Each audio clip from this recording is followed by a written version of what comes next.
بسم اللہ الرحمن الرحیم۔ السلام علیکم جی، میرا نام محمد ذیشان بشیر ہے۔ میں آپ کو اپنے ڈیجیٹل میڈیا پلیٹ فارم پر خوش آمدید کہتا ہوں۔ امید کرتا ہوں کہ آپ جہاں پر بھی ہوں گے بفضل خدا خیریت سے ہوں گے، اور شکریہ ادا کرتا ہوں کہ یہ ویڈیو دیکھنے کے لیے آپ نے وقت نکالا۔ بہت اہم ترین ملاقاتیں ہو رہی ہیں جی، عمران خان کے ساتھ اہم ترین ملاقات ہوئی ہے، اور اس ملاقات کا امپیکٹ کیا ہوگا یہ تو یقیناً آنے والے دنوں میں پتہ چلے گا۔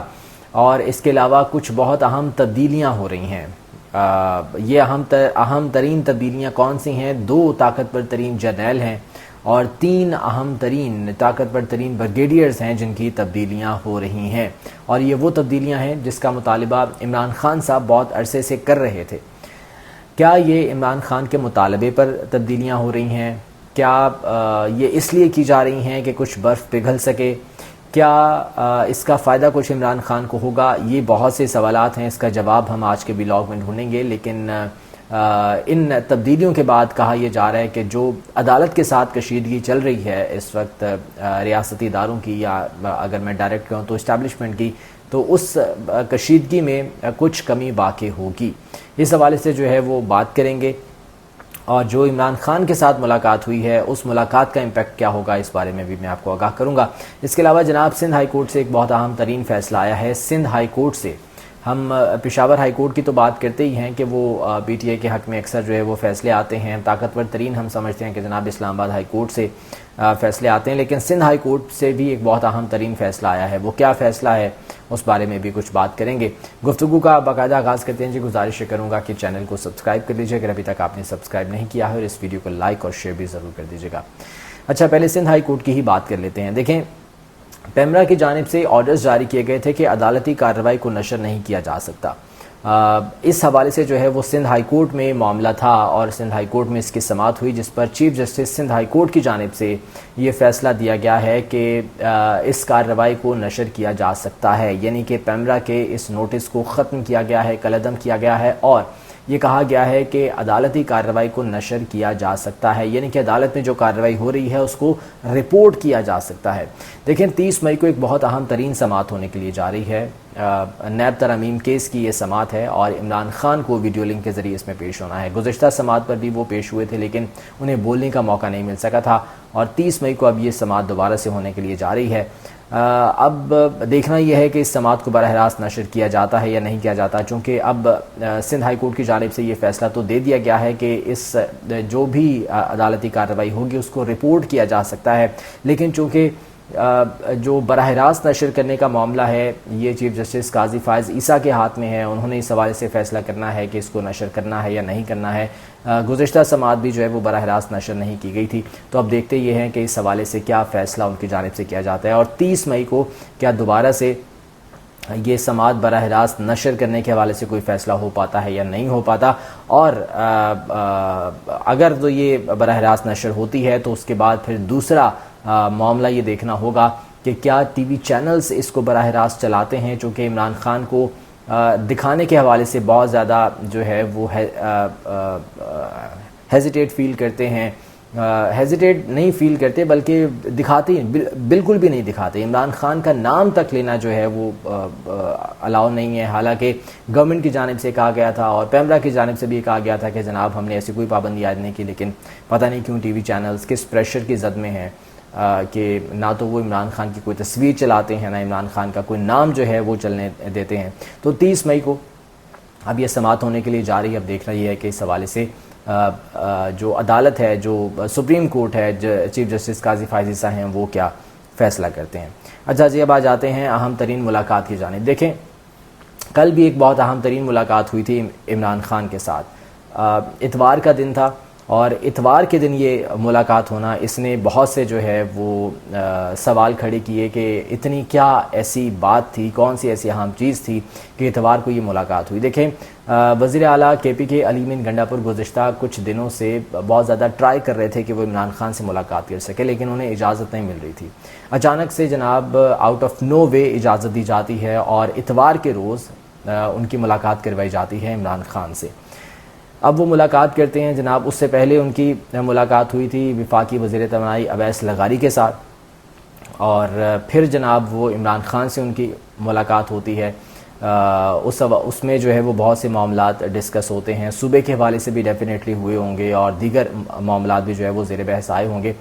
اس کے بعد آج پھر دوبارہ سے ایک ملاقات ہوتی ہے وزارت داخلہ میں وفاقی وزیر داخلہ محسن نقوی کے ساتھ، جہاں پر محسن لغاری بھی موجود تھے جو کہ وفاقی وزیر توانائی ہیں، اور محسن نقوی صاحب بھی یہاں پر موجود تھے۔ اب محسن نقوی صاحب کے حوالے سے سب کو پتہ ہے کہ وہ کس کے نمائندے ہیں اور کس کی وجہ سے وہ اس وقت کابینہ میں ہیں، کس کی وجہ سے وہ اس وقت سینٹ میں ہیں، تو یہ تمام تر چیزیں کسی سے ڈھکی چھپی نہیں ہیں۔ تو وفاقی وزیر داخلہ محسن نقوی سے ان کی ملاقات ہوتی ہے اور بہت سے معاملات پر جو ہے وہ بات چیت ہوتی ہے، تو اس سے یہ ظاہر ہوتا ہے کہ کہیں نہ کہیں جو ہے وہ انگیج کرنے کی کوشش کی جا رہی ہے عمران خان کو، چاہے وہ صوبے کے معاملات ہوں، چاہے وہ دیگر معاملات ہوں۔ عمران خان کو بہرحال انگیج کرنے کی کوشش کسی بھی لیول پر، میں یہ نہیں کہتا کہ جناب اسٹیبلشمنٹ کے لیول پر کوئی بات ہو رہی ہے یا کسی اور لیول پر کوئی، لیکن کسی نہ کسی جگہ پر کسی نہ کسی لیول پر انگیج کرنے کی کوشش کی جا رہی ہے۔ علی امین گنڈا پور کی ملاقات عمران خان کے ساتھ ہونا، اس کے بعد وفاقی وزیر داخلہ محسن نقوی سے ملاقات ہونا، جو میڈیا میں رپورٹ ہوا اس کے مطابق جناب صوبے کے مسائل تھے، کچھ بجلی کے ایشوز تھے، ان کے بارے میں جو ہے وہ بات چیت کی گئی، لیکن علی امین گنڈا پور کلیئر کٹ یہ بات کر چکے ہیں کہ وہ عمران خان کی مرضی کے بغیر کوئی بھی فیصلہ نہیں کریں گے۔ تو یہ تو اب ظاہر ہے کہ اگر محسن نقوی کے ساتھ یا اویس لغاری صاحب کے ساتھ کوئی بات ہوئی ہے علی امین گنڈا پور کی، تو وہ ڈسکس کریں گے عمران خان صاحب کے ساتھ، اور فائنل اور الٹیمیٹ فیصلہ تو عمران خان کا ہی ہوگا۔ تو یہ عمران خان کو ہی انگیج کرنے کی جو ہے وہ بہرحال ایک کوشش ہے۔ یہ اہم ترین ملاقات جناب ہوئی ہے، اور جن تبدیلی کی میں بات کر رہا تھا، اسد طور بہت سینئر جو ہے وہ بلاگر ہیں اور رپورٹ بھی کرتے رہتے ہیں مختلف چیزیں، ان کی یہ خبر ہے، اسد طور صاحب کی یہ خبر ہے کہ جناب 2 اہم ترین طاقتور ترین جنرلز ان کا تبادلہ ہو رہا ہے، اور 3 اہم ترین اور طاقتور ترین بریگیڈیئرز ہیں جن کا تبادلہ ہو رہا ہے۔ اب یہ جنرل وہ ہیں کہ جن کی تبدیلی کا مطالبہ عمران خان بہت عرصے سے کر رہے تھے۔ عمران خان نے بہت سی جگہوں پر ان کا نام بھی لیا، باقاعدہ نام لے کر جو ہے ان پر تنقید کی اور ان کی تبدیلی کا، ان کے تبادلے کا مطالبہ بھی کیا۔ ان میں جو پہلا نام اسد طور صاحب کی بقول وہ ہے جناب لیفٹیننٹ جنرل ندیم انجم صاحب، جو کہ DGISI ہیں، ان کے تبادلے کی جو ہے وہ خبریں آ رہی ہیں۔ اسد طور صاحب کی بقول یہ تبادلہ جو ہے وہ کیا جا سکتا ہے چونکہ وہ ایکسٹینشن پر ہیں۔ ندیم انجم صاحب موجودہ جو وزیر اعظم ہیں شہباز شریف صاحب، انہوں نے ایکسٹینشن دی تھی، اور چیف جسٹس قاضی فائز عیسیٰ کے ساتھ یہ کہا جا رہا تھا کہ جناب بہت زیادہ وہ کمفرٹیبل ہیں، لہٰذا چیف جسٹس قاضی فائز عیسیٰ کو بھی ایکسٹینشن دینے کی بات ہو رہی تھی، ندیم انجم صاحب کو بھی جو ہے وہ ایکسٹینشن دی گئی۔ تو اب چونکہ قاضی فائز عیسیٰ کی ایکسٹینشن والا معاملہ تقریباً ختم ہو چکا ہے، تو میرے خیال سے ندیم انجم صاحب شاید اب ریٹائر ہو جائیں گے، وہ تو واپس چلے جائیں گے۔ دوسرے جنرل جن کی تبادلے کی تبدیلی کی بات ہو رہی ہے وہ جناب DGC ہیں، میجر جنرل فیصل نصیر، اور یہ وہی ہیں جن پر عمران خان نے باقاعدہ نام لے کر جو ہے وہ تنقید کی تھی اور ان کے تبادلے کا مطالبہ کیا تھا۔ تو ان کے تبادلے کی بھی خبریں اب آ رہی ہیں بقول اسد طور صاحب کے کہ ان کو بھی تبدیل کیا جا سکتا ہے، ان کا بھی ٹرانسفر جو ہے وہ کیا جا سکتا ہے۔ اب کہاں پر ٹرانسفر کیا جاتا ہے اس بارے میں تو ابھی کچھ نہیں معلوم۔ اب DGC جب تبدیل ہوں گے تو ڈیفینیٹلی نئے DGC آئیں گے تو وہ اپنی ٹیم لے کر آئیں گے۔ مطلب یہ ہے کہ موجودہ جو DGC ہیں میجر جنرل فیصل نصیر، یہ اپنی ٹیم کے ساتھ ہی ان کا تبادلہ ہوگا، یعنی کہ جو سیکٹر کمانڈر ہیں سندھ کے، جو سیکٹر کمانڈر ہیں KP کے، اور سیکٹر کمانڈر ہیں بلوچستان کے، ان کا بھی تبادلہ ہوگا۔ جو سیکٹر کمانڈر پنجاب لاہور جو ہیں ان کا شاید تبادلہ نہیں ہوگا، بقول اسد طور صاحب کے ان کا تبادلہ شاید نہ ہو، لیکن باقی 3 صوبوں کے جو سیکٹر کمانڈر ہیں ان کا تبادلہ ہوگا، جو بریگیڈیئر لیول کے افسران ہیں۔ تو DGC کا تبادلہ ہوگا تو ان کے ساتھ ان کی ٹیم بھی جو ہے وہ جائے گی، اور جو نئے DGC آئیں گے ان کے ساتھ ان کی نئی ٹیم آئے گی۔ اب سوال یہاں پر یہ پیدا ہوتا ہے کہ کیا ان کے تبادلے سے، ان کے بدلنے سے کیا عمران خان کو کوئی فائدہ ہوگا؟ تو اس کا جواب ہے کہ شاید نہیں، کیونکہ اس وقت جو ہے وہ معاملات بہت آگے کی سطح پر جا چکے ہیں۔ عمران خان صاحب نے جتنی زیادہ تنقید کی ہے موجودہ اسٹیبلشمنٹ پر، موجودہ چیف آف آرمی اسٹاف پر یا DGISI پر، تو اب معاملات جو ہے وہ بہت زیادہ آگے جا چکے ہیں۔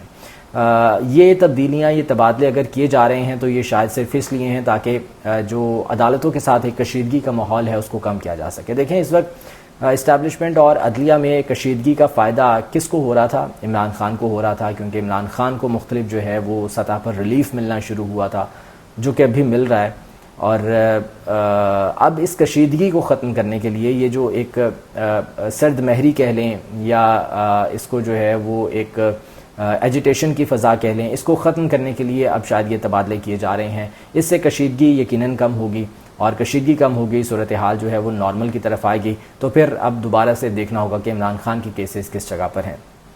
باقی کیسز کی اگر ہم بات کریں تو کل کی خبر تھی، یقیناً آپ نے سنا ہوگا کہ ملک ریاض صاحب نے بالکل ریفیوز کر دیا ہے کہ وہ کسی بھی قسم کا اس حوالے سے جو ہے وہ بیان نہیں دیں گے. اس کے علاوہ بیرسٹر شہزاد اکبر نے بھی جو ہے وہ بھی ریفیوز کر دیا کہ وہ بھی بیان نہیں دیں گے. پھر زلفی بخاری انہوں نے بھی ریفیوز کر دیا کہ وہ بھی کسی بھی قسم کا سٹیٹمنٹ نہیں دیں گے. تو ایسے سلسلے میں 190 ملین پاؤنڈ والا جو کیس ہے وہ بھی ختم ہو جاتا ہے، کیونکہ یہ تمام لوگ اس میں شریک ملزم تھے اور انہیں بعد میں اشتہاری قرار دینے کی کارروائی بھی شروع ہوئی تھی. لیکن وہیں پر جو ہے یہ کارروائی روک دی گئی تھی. عمران خان اور بشرا بی بی کے خلاف کارروائی کا سلسلہ جو ہے وہ جاری تھا. اب ان کی سٹیٹمنٹس لینے کی کوشش کی گئی تو انہوں نے سٹیٹمنٹس نہیں دی ہیں، تو اس کا مطلب ہے کہ 190 ملین پاؤنڈ والا کیس بھی جو ہے وہ تقریباً ختم ہونے کے قریب ہے. تو میرٹ پر اگر یہ تمام تر کیسز سنے جائیں تو عمران خان کے خلاف کچھ نہیں بچتا، عمران خان کے خلاف کوئی کیس نہیں بچتا. 29 مئی کو ابھی عدت میں نکاح والا جو کیس ہے اس کا بھی فیصلہ محفوظ ہو چکا ہے ڈسٹرکٹ اینڈ سیشن کورٹ میں، اور اس کا فیصلہ بھی آنے والا، اور امید ہے کہ اس میں بھی سزا معطل ہو جائے گی. تو پھر جناب عمران خان جو ہے وہ سائفر کیس میں ان پر جو ہے وہ باقی رہ جائے گا، جس میں وہ جیل میں ہوں گے. ادروائز باقی تمام تر کیسز جو ہے وہ ختم ہو جائیں گے اور عمران خان ضمانت پر باہر آ سکتے ہیں. تو امید کرتے ہیں کہ آنے والے جو 1-2 مہینے ہیں اس میں عمران خان کے خلاف جو ہے وہ مزید ریلیف سامنے آ رہا ہے اور عمران خان بہت جلد جیل سے باہر ہوں گے.